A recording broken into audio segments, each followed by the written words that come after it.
I'm here with Austin Shunkaluta here today. We're going to talk about some of the community efforts to revitalize the Lakota language here.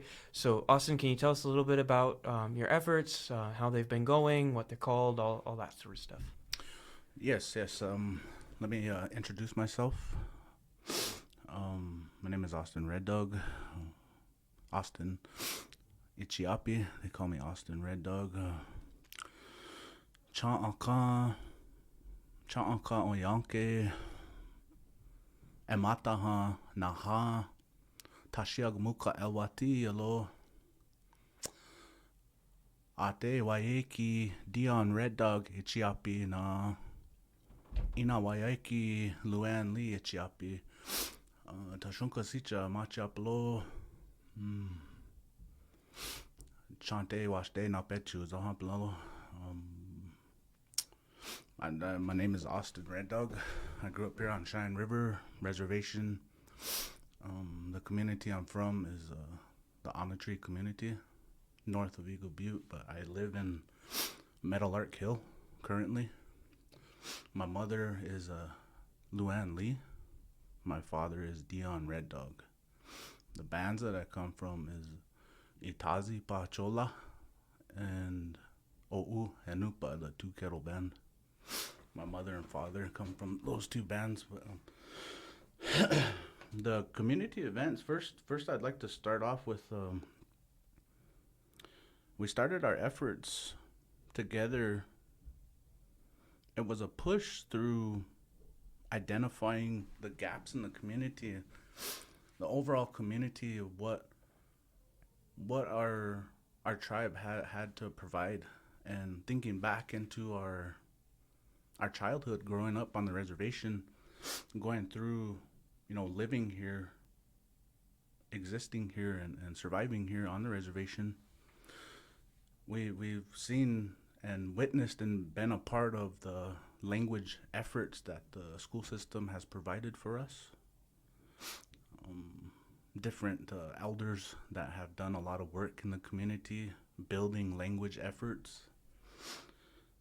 And coming up to current day, it has always been, we've heard that so much in the past that our language, if you don't act now, our language will be gone forever. It's dying. That was always the motto. We've heard that over and over. I'm pretty sure Carl heard that. Excuse me.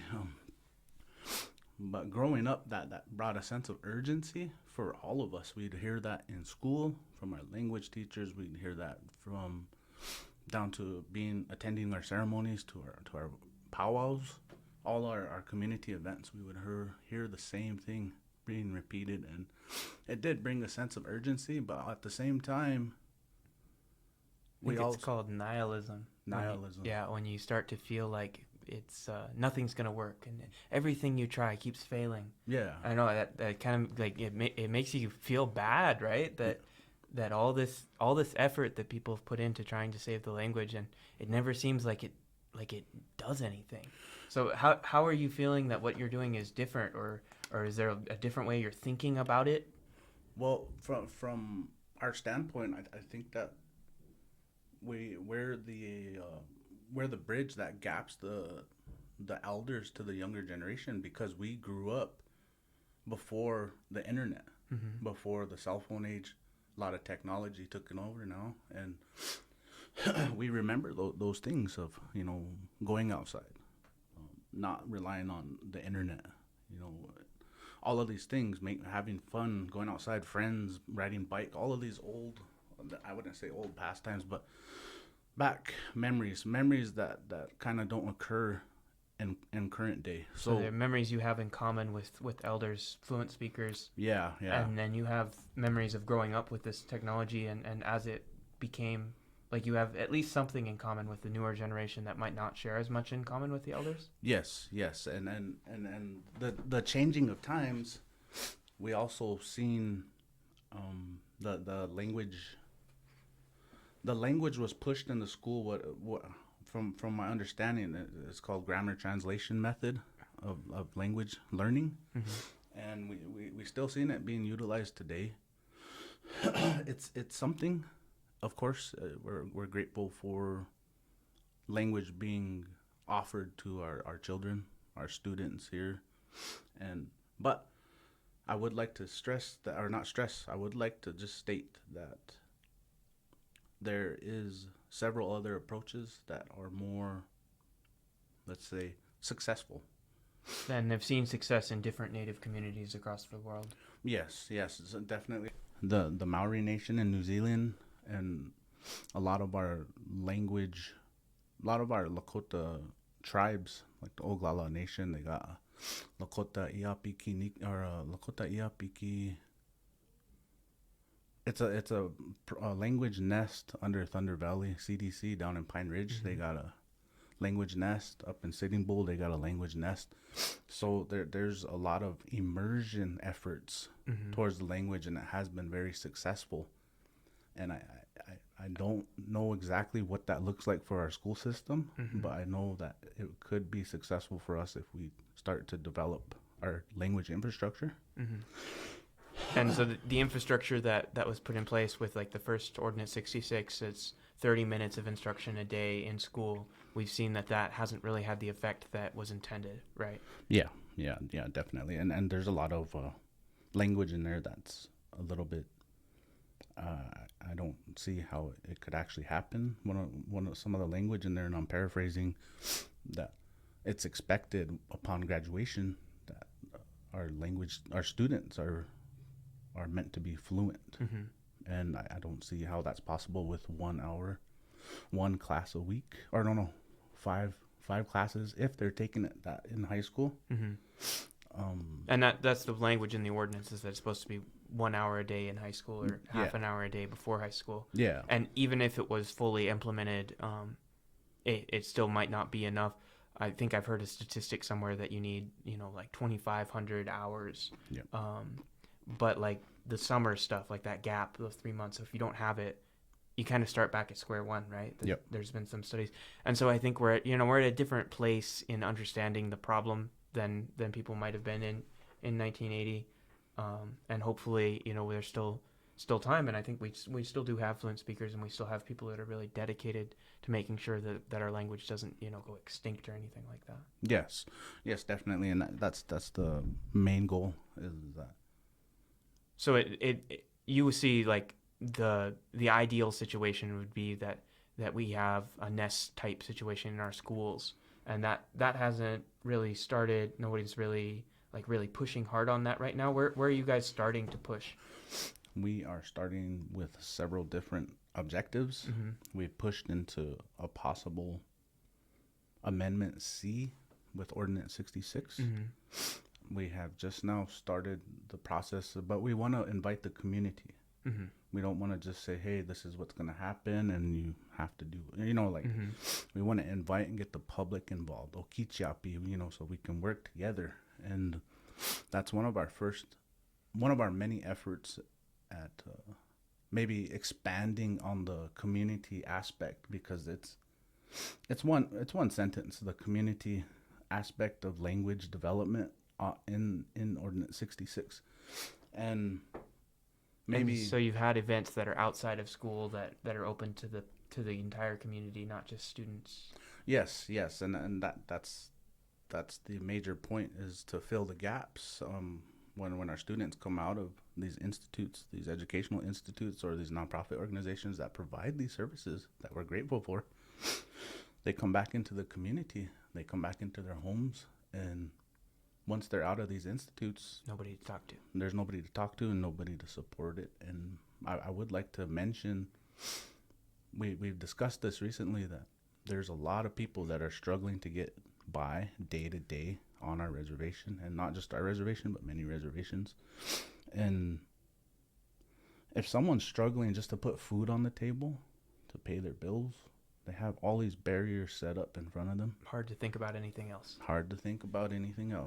Yes, definitely. And so when our kids, they go to school, 8 hours a day and they're learning, but they come home and they can't get much interaction with their parents because the parents are so preoccupied with other things. Yes. Right. So that's bringing the parents into these spaces and helping them to interact with their children. I think that's something that you guys have kind of been introducing, a space where they can learn together, and that's really interesting to me. Have you had some success with that so far? Yes, we've been actually doing collecting data. It's not official data, but we got to start somewhere. Mm-hmm. And we've been measuring that data based on the surveys, Likert scale surveys. Mm-hmm. And we're continuing forward with more efforts. Like I mentioned, Ordinance 66, we're working on that. That's Mm-hmm. a working, and that'll always be a working document. Just like all our ordinances, they have to be consistently updated, our codes. Another thing that we are working on together at the same time is the language in Ordinance 66. If we can get the language department up and running, Mm-hmm. and we can get it supported by our So you'd like tribal employees that are dedicated to these specific. yes, and hopefully find a way to where the funding it can't be touched. It's specific for this reason, for Mm-hmm. language, the infrastructure and development, reclamation, data protection. All of these things are vital for our language to survive, especially on our reservation. Mm-hmm. There's so much diversity in our reservation. We can always learn from different reservations that are still continuing their efforts, but the more that our elders that are first language speakers, they bring that diversity of those Teoshpais, Mm-hmm. those Teoshpai teachings and those differences, and that's what makes it important for our reservation. So make sure that we're not just duplicating what someone else is doing. We're listening to the people here, and we're making sure that we're utilizing that expertise in our, especially like in our dialects, right? That we're making sure that everybody is represented, especially from our tribe, in this movement. That one dialect doesn't become Lakota, right? Like if the Oglalas are the only ones that are speaking anymore, and they forget that there were different words and different things. Yes, That's something we don't want happening, right? Well, we always want to work together, Mm-hmm. especially with our relatives, but at the same time, We don't want to be left behind. Yeah, we don't want to be left behind. I think we had a lot of great opportunities, and a lot of them have been acted on. I mean, a lot of them have happened Mm-hmm. through grants, through programs that were established, summer camps, Mm-hmm. a lot of efforts that happened. I think there's... But a lot of it's transient. It happens for a year and then it's gone. Yeah. A lot of it is during the summer. We see it now. A lot of things are offered during the summer, but when it comes to winter time, it slows down a lot. Mm-hmm. And that's another community need that we see that has to happen. And as long as there's something there, there's an option. As long as there's options available that have to do with the language and culture for not just the community members, but families.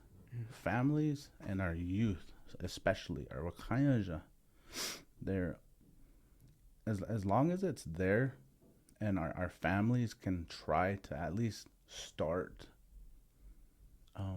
giving some more time, effort into bringing it back in their home, because that's the biggest thing right there, is bringing it back into the home. If your parents, if your guardians, if you're Tiwahe in your family, if they are pushing to learn, and there's a opportunity to learn, maybe not once a night, but maybe at least twice a week, there's an opportunity to speak about our family histories, language that was learned and then that was taught in school, maybe to your children. Things that your parents remember, all these, the history of our relatives, things that we heard from our grandparents. Mm-hmm. All of these things are important. So if we can find a way to make that available, or open up that idea for our children's homes, that would be a great opportunity. And we can discuss a little bit further into that. There's actually some talks going on with different groups about how that would work. See, a lot of these things we're trying to see how we can make this work once we get established, once we get on our feet and get going. But I'd like to come back to Ordinance 66 and what we were talking about with the language department, the language advisory board. Some of those things have been changed a little bit through the amendments, but overall, we have a lot of infrastructure here and a lot of key. We have the infrastructure and the key components to work together with our programs, our tribal leadership, the BIE leadership, to create something that we're all working together. All of these ideas, all of these language efforts, there's a way to do it, but it's going to take a lot of collaboration. And so right now they're fragmented. There's an effort here, an effort here, an effort here, but they're not coordinating together. Yeah. And so you'd like to see some, like a forum where they would regularly discuss these things and work together on making sure that these efforts are cohesive in bringing this together. Yes, exactly. And the more that we can collaborate, the stronger it'll be for our whole reservation. We have so much potential here, and I'm a strong believer in that, the nation building aspect of our tribe, of all our tribes. That change has to come from within the communities. That, of course, we would love outside sources to be as allies to help in our efforts. But they can't come in and do it for us. Yes. We have the ability to do these things. We have the education, we have the knowledge, and we actually grew up here. So a lot of these things we have the power to do. So the next thing we want to talk about is intergenerational trauma and how it's affected language learning. I know in my own family, that's been a big deal. The last fluent speaker in my family was born in 1903, my great-grandmother, and she died 14 years before I was born. So not having any language speakers in my immediate family, going to school at age 5 and all of a sudden, starting to learn the language, it almost feels to me like I learned more that first year, with a teacher as a kindergartner. They had no expectations of what we would know. And so it was kind of an open slate. But after that, each subsequent teacher expected us to know a certain amount. And then when we didn't, we kind of went back to what we learned in kindergarten. And I think that, one of those barriers for second language learners is that instructors or community members, you might learn something one place and then you try it with someone else and you get talked back to. How can people make it a more welcoming experience for new learners? Do you think that's a big problem right now, or? It from my observations throughout the years of learning language as a second language learner, I guess that's what terminology we use nowadays. There's many barriers for us as second language learners, and they come in forms of let's say blood quantum. Blood quantum is always an issue. Blood quantum, the side of the reservation that you come from, east and west end, we've heard that several times. And would you call those trauma responses? Trauma responses. We've got people that are traumatized by this whole system of boarding schools and everything, that the language was taken away from them. So only certain people feel worthy to learn, or only certain people are allowed to learn. And how do we kind of move away from those trauma responses towards healing? Patience. I think it's a really big thing we got to work on is patience, because our elders, they've lived and they've grown through a different generation that's totally separate from ours. It was a lot more strict, a lot more harsh. Our feelings and opinions weren't necessary to be heard whenever we were younger back then. But now how we move forward with that is to continue to have patience, but also work with our elders if we can find an effective way to work with them, and not just try to move past them just because they're being a little bit So we're not here to difficult. prove them wrong. We're not here to, say you're wrong. This is how I'm going to do it. Is that if someone comes to you and they say, well, you're not doing it right, you say, okay, well show me how, right? Yes, and then that's if we're gonna take it to that in that direction. Obviously, we will run into certain things. We have to have tough skin. We have to find a way to have tough skin, because that can also be an issue at the same time. There's been examples of where a learner will shut down when they experience this resistance. yeah, right? yeah, definitely. And you learn from one fluent speaker, you feel confident enough to pick it up, and having that confidence to speak to another fluent speaker. And then when that confidence is broken by whatever response they might give you, you just got to work through it and make sure that you're staying there in the moment, that you're not letting all of this trauma drag you down too. Yes, definitely. And finding different ways of approaching language, that could be through, we obviously have technology now. There's a lot of videos out there to where, and the emphasis I might bring that is actually speaking the language. Even the method I use, I will basically fumble through words, but I'm trying. It's like you're a child with a top heavy head on your shoulders.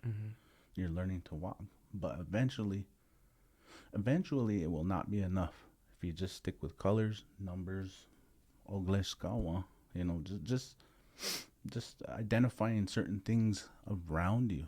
That at some point, once you do that over and over, it's not going to be enough. You need to start into something like conversation, right? That's being conversational. When we talk about fluency, being conversational, that's a goal for a lot of people.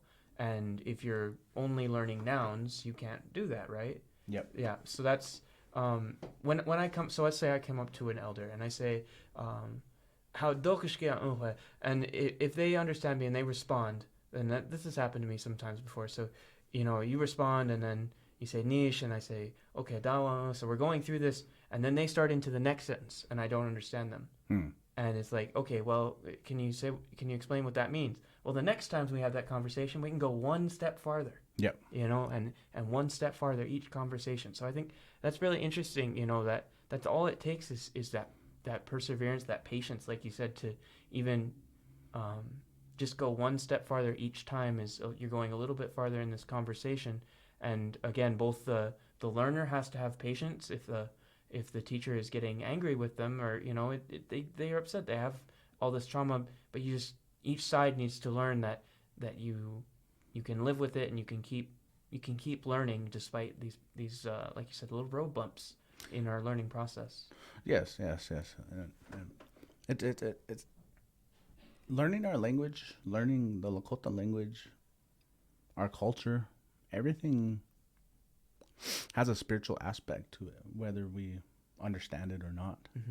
There's a healing aspect to it, whether we understand it or not. And the work that we do, the lessons are all there, even with the elders, even in our families. Those, whenever the culture, the language is involved, there's lessons there, and we have to keep an eye out for those things. Sometimes they're hard to identify, but we're kind of getting more into the culture part of it, and cultural understanding and spiritual understandings. But back to the language, I'm not trying to attempt to. As long as we keep our respect and our patience with our elders and understand that they're the ones that hold a lot of knowledge in our communities, and as long as we do that, but we also at the same time we have to understand where they're coming from. A different generation. There's a different learn patterns there from family. So there's language learning it doesn't have to be heavy. It doesn't have to be. Yeah, this is, we talk about Lakota humor and how that is integrated into a lot of parts of life. I think that's one place where a younger learner might get offended at the humor of an elder, and it's learning to learning to understand where they're coming from and how that humor, it's just part of the experience. And it might feel offensive. It might not feel, politically correct, but it's just who they are. And it's something a little different. And I think that's another part of it, that maybe some people won't understand right away, but you just gotta live it and feel it and move, towards understanding. Yes, definitely that it's a living language. Yeah. Just like anything. I've actually heard this several times, that there's our current elders that speak fluently. There's stories that they remember of their elders up in the 80s, 90s that spoke the older language that they couldn't understand. So it evolved at some point to add maza, mazaska, mazaskaska, like all of these things, money, clock. And these were words that came about organically through speaking when there was a larger group of speakers. They weren't just a group of people sitting in a room coming up with words. No. And that's the natural evolution of language. And we want to allow for that, right? We don't want to, squash it down and say, well, it can only be spoken this one way. Yeah. I think that's, if you ever see online, what is it? What was Ray's alter ego? Reg Charging Eel. So you'll see a Reg Charging Eel video, and he goes and he speaks. He had the English teacher make up, this is what old English looked like 400 years ago. And he, says the same sentences in modern English and 400 years ago English. And every language evolves, right? And some languages evolve to the point where they're not mutually intelligible with their former selves. You can't understand back and forth. Like, again, English from 400 years ago, most people couldn't understand it. Most of those words have gone out of use. Yes. And so there is a natural evolution of language, but again, that's separate from purposefully trying to make our language more like English and the structure and the sound and the way that the words work. I think that Lakota has a very distinct way it works, and preserving that is important, but also allowing for new things to be integrated into the language it's an interesting thing. Yes. One word I always find is kukushe. Like that's in the oldest dictionaries, right? All the way back to Ella Doloria in the early 1900s. And so we know that there was some language bleed from French. That's a French word for pig into Lakota. That was the Lakota word. Same thing with like babila. Like when I learned Lakota babila, that was how you said baby. I didn't hear wakanshiza until probably high school, right? Yeah. And so it was interesting where, that was how they spoke. Again, a lot of my elders that I've heard, if they don't have a Lakota word for something, they'll just use the English word, and then they'll keep speaking Lakota, and that's okay. That's how they speak. That's the natural. You don't have to come up with a Lakota word for everything. That if that's how the language has evolved, that's how it's evolved, and we got to be okay with that. Yes. The evolution of language, it's always going to be changing. It's living. It's not a dead language. So it cannot stay the same. We're always going to consistently evolve with the language and with the times. But that doesn't mean that it's not important to know, where it came from and what the roots are. But that's more of an advanced thing, right? It's like we got to focus on being conversational and being, as fluent as we can be before we get into these really nuanced things, the more advanced stuff. It's like it bogs us down. We never get to conversational because we're too worried about the semantics. Yeah, definitely. The best thing is to just start and keep bumbling, speaking it wrong. Yeah. Eventually you'll get it right. As long as you start all these other things that we've kind of discussed about the traumas, all that, and the history. All these things can come at a more, and like you said, an advanced stage of learning. Because they're all important, but eventually we'll get there. We'll get there, but first we got to get to the basics. Yeah, we got to get to the basics of language learning. Nagi ta wichozani aglipi. And so this group is coming up with different events in the community for Lakota learning. Can you tell us where these events are and kind of what they entail? Well, we work with a lot of tribal programs. We try to. This is like a grassroots effort, and the group is its primary focus is language, culture, and healing. Our One of our events that we started doing a lot of events this past summer. It started with a sobriety conference on the reservation, which was a good turnout, obviously, and then it went into 2 language events during the summer in August, 2 weekends. So eventually it led out. Obviously, we kind of cooled down a bit, but we came into the new year ready to go again. So we started up and started working with the Lakota Cultural Center director and a couple other programs. And is that a weekly event at the Cultural Center? Yeah, that's a weekly, and it's every Wednesday, 6 p.m. to 8 p.m. Every Wednesday at the Lakota Culture Center, Eagle Butte, South Dakota. And that's for anybody. They can come in and it's a beginner. You start talking, like you said, fumbling through the language and making sure that everybody has an entry level that they can get involved at. Yes, and they do supply conversation starters, conversational words. The floor is always open to questions. And the primary contact for that is Mr. Davey West at the Lakota Culture Center.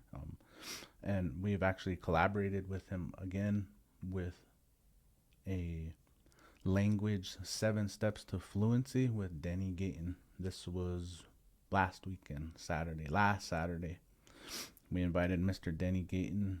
He is a language teacher up in Standing Rock. He has a couple master's degrees, but he chooses to continue teaching the language, and that shows a lot about his character. That's one thing I noticed. I did some research on Mr. Denny.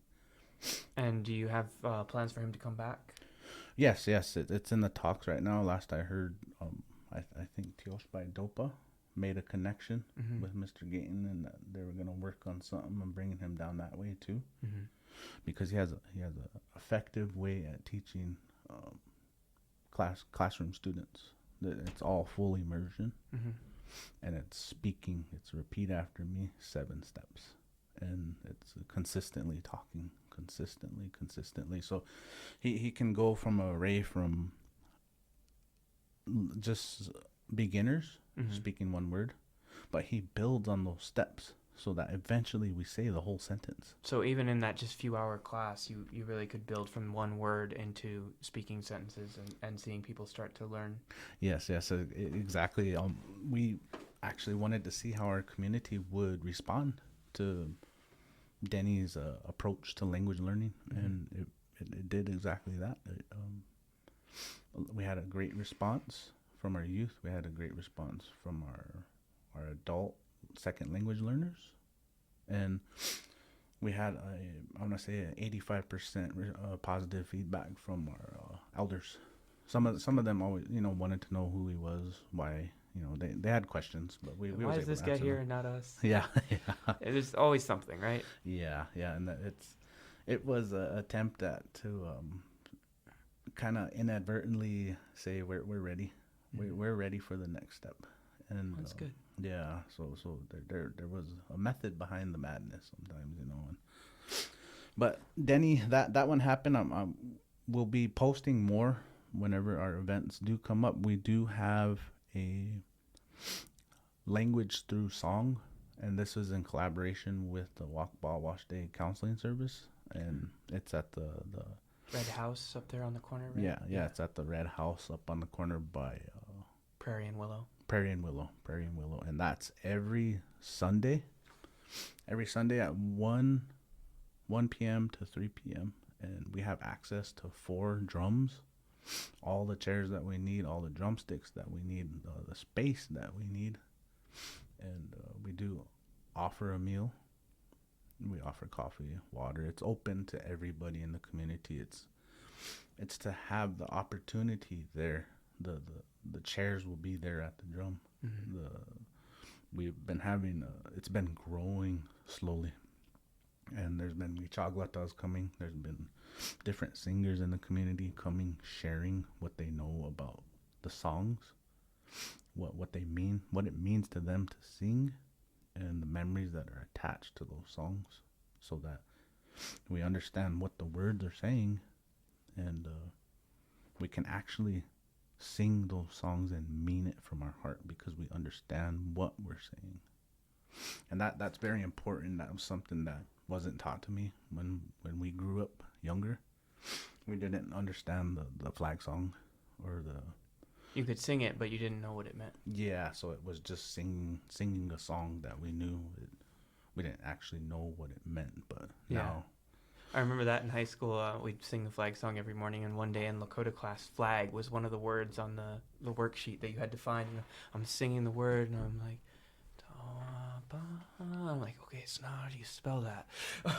like each word is like in the flag song. I'm like, okay, this is about in the word where it would make sense that this is the right word, and like maybe it was a crossword puzzle or something. I know that's a really weird way to learn Lakota, but yeah, it's just funny sometimes. That's the way I was learning was by remembering the song, more so than I was actually filling out the paper didn't help me at all, but the initiative to go back and go back through the song and trying to figure out what it meant. Yes, exactly, and that, I'm glad you brought that point up. It takes our initiative. Mm-hmm. It takes our efforts. Mm-hmm. We get what we put into the language. Yeah, whether it's writing it. Unfortunately, this is the way that my mind thinks, and it does help. But that's how I've been taught growing up through these language methods in the school systems. Yeah. If someone speaks to me in their new words, and my mind has to process them, but if I can figure out how they're spelled, then I can understand what the word actually is saying and actually rephrase it. I mean, that's just the way I see it in my mind. And I think that's a colonized. Yeah, we got our initial language learning in English, so we've been tainted by their way of thinking. But like you said, it's a tool, right? Writing's a tool. Yeah. Just because it didn't exist for the Lakota people then doesn't mean that we can't make use of it now. Yeah, definitely. And I'd like to mention that the drum singing practice. Mm-hmm. That is for up until May. It goes for 4 months, so every Sunday. I'd like to mention that we are in the works right now with same team, same collaboration, community, and a lot of our events, they're open to people that are willing to participate in volunteering, giving back, and maybe bring new ideas to the table so that we can implement them. And we do want to see a lot of youth at the table so that we can support them and their ideas and implement them and let them have a voice at the table on what goes on in the community. And so we are just now finalizing a sobriety conference with a social Naslohan Wachi, but I would call it a sobriety social dance. And this is on February 24th. Friday, a payday Friday. The 24th, it starts at noon. The sobriety conference starts at noon. It goes all the way up until 5. And then we go into a community feed at 5 to 6. And that community feed changes the event into a social dance, which there will be a yapaha there. There will be invited singers there. It's almost kind of like a round dance.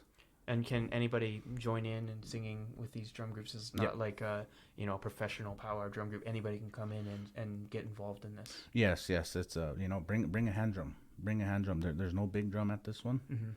Just bring a hand drum and join in, and everyone's gonna be dancing. It's a healthy way of socializing, especially with our culture. I'm not too sure on the history of that on our reservation. I've heard things, but a lot of people remember long time ago that they used to do these types of things. Sometimes they do them at powwows, but a social dance alone, that's fairly new, especially for a sobriety conference and a social dance. Where's that at? The Lakota Culture Center. Okay, so that'll be at the Cultural Center. And can you say the date and time again? That is February 24th, 12 p.m. to 9:30 p.m.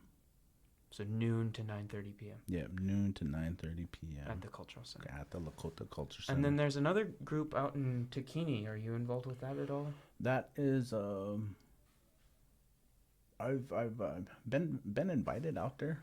I try to do my best to help wherever there's language going on, wherever there's something with culture. If I have time to do it, and if I can help, I will. That flyer that they're having a language event every Wednesday, and that is from 5 to 7. The time was changed recently. And that's at Takini School. Takini School, yeah. And it's open to the public. That's open to the public. The facilitator mentioned that there's usually around 7 fluent speakers there, and they go straight into conversations right away. So That's really cool. yes. So a lot going on in this space right now, and we'll watch and see how you go forward. I think KIPI will be sharing any events that come up, and hope to see a lot more going on in this space. So wanted to thank you for coming on today, Austin, and again we'll see where it goes. So Dog-Lakota. Dog-Lakota. Dog-Lakota.